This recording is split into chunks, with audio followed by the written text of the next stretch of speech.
there's a lot of things that I learned from my dad.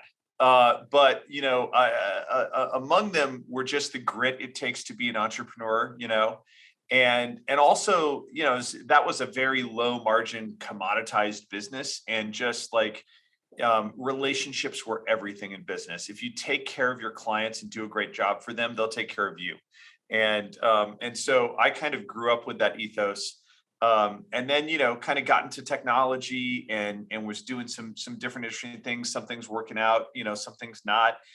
Ended up, spending a 4-year stint running global product for a division of an options brokerage firm. And I was struck by how crazy the average person thought about the concept of risk. And I was talking to a buddy of mine who was a financial advisor, and he said, if you think that's crazy, you should see how many of us financial advisors think about it. We just haven't really had the tools in our profession to understand who our clients are and match that up with the risk in their portfolios. And so that kind of led us to start Riskalyze. And, it was roughly about the same time that I was also becoming a dad for the first time. So that was, I'd become a dad a couple of years before that for the first time. But, we, as you mentioned, we've adopted 3 times. And so our first son, Spencer, was born in South Korea. Our daughter, Emma, was born in Ethiopia. And then on one of our trips back to Ethiopia, we started getting involved in this nonprofit work there. And on one of our trips back to Ethiopia, we met the kid who became the oldest Klein kid.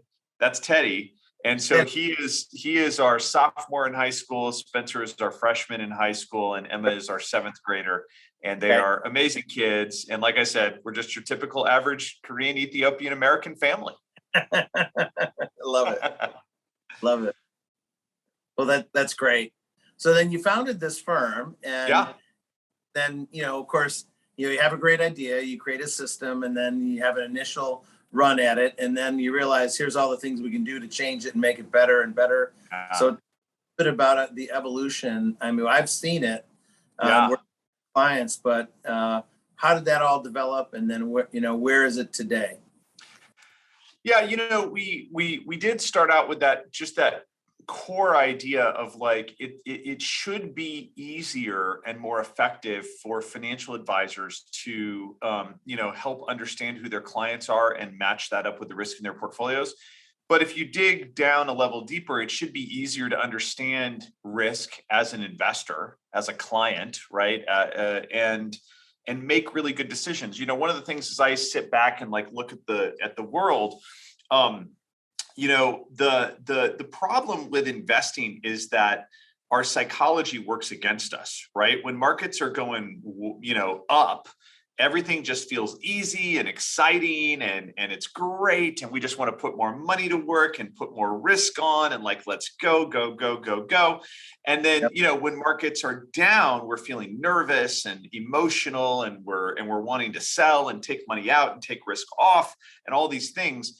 And, of course, what are we doing? Well, we're buying at the high and we're selling at the low, right? If we step back and look at how our psychology is driving us to make those decisions. And so, it just really struck me that like what really needed to happen in the world is we needed to equip financial advisors with a very simple way to give their clients a construct to understand and react to risk appropriately. If we can understand who this person is, and we can understand how they're going to react to risk, then we can build a portfolio that fits them, that they are going to be able to stick with in good times and bad. And they're going to be able to understand how, the right way to react to risk in that portfolio.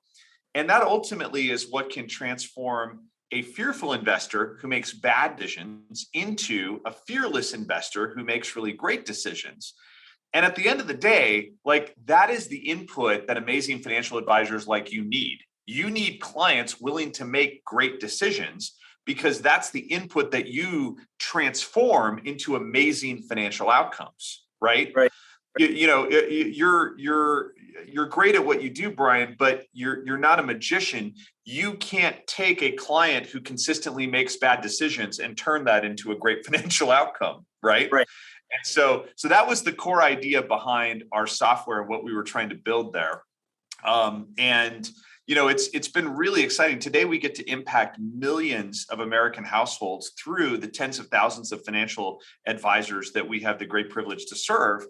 And, our platform has grown a lot since then. It moved from being just risk to, portfolio analytics and proposals and investment research and trading and compliance. And so, we have a pretty broad offering for financial advisors today.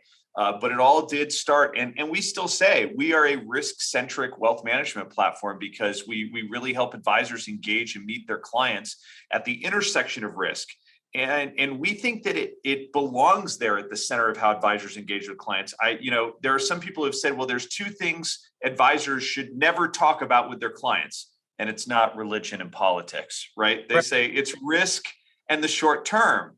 Because we don't want our clients getting fearful. We don't want our clients focused on the short term. And I go, but wait a minute, your clients react to risk in the short term. So if we don't build that construct to help them react to it appropriately, it's going to blow up on us at the worst possible time.